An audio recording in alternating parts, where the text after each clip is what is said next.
تین چیزیں پتہ چل گئی ہیں آپ کو. پہلی بات تو یہ کہ امامت کا عہدہ قرآن میں ایگزسٹ کرتا ہے, یہ کلیئر ہو گئی بات. دوسری چیز, امام اللہ بناتا ہے, یہ طے ہو گیا. تیسری چیز, وہ امام اپنی طرف سے ہدایت نہیں دیتا, اللہ کے امر سے ہدایت دیتا ہے.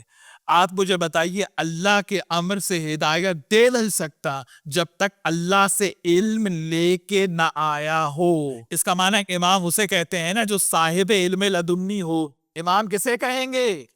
جو صاحب علم لدنی ہو, جو وہاں سے علم لے کر آیا ہو. قرآن کہہ رہا ہے یہدونا بامرنا, ہمارے امر سے ہدایت کرتے ہیں. اور اس کے بعد کہا وَأَوْحَيْنَا إِلَيْهِمْ, ہم نے ان پہ وحی نازل کی ہے. نکالیے جا کے پورا یوٹیوب چھانیے اگر اس آیت پر استدلال مل جائے.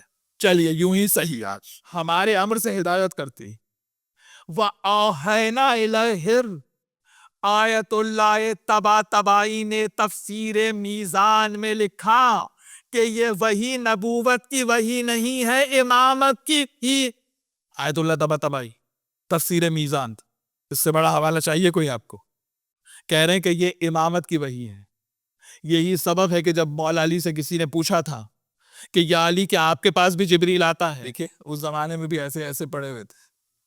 ہاں, کہ یا علی کبھی آپ کے پاس ہی جبریل آتا ہے؟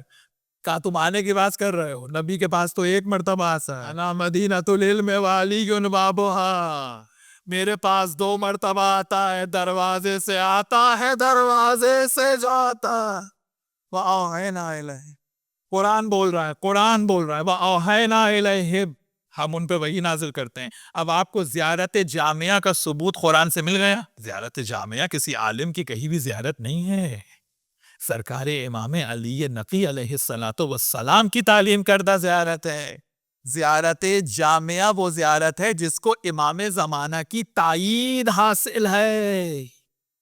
امام زمانہ ارشاد فرماتے ہیں کہ جب ہمارے ائمہ کے مقامات مقدسہ پر جاؤ تو زیارت جامعہ پڑھو کہ امام زمانہ کی تعین حاصل ہے زیارت کو. اس میں نہیں پڑھتے ہیں وہ مختلف ہے وہ امام جن کے پاس ملائکہ کا آنا جانا رہتا ہے. تو یہ جملہ ہے قرآن ہے یا خلاف قرآن ہے؟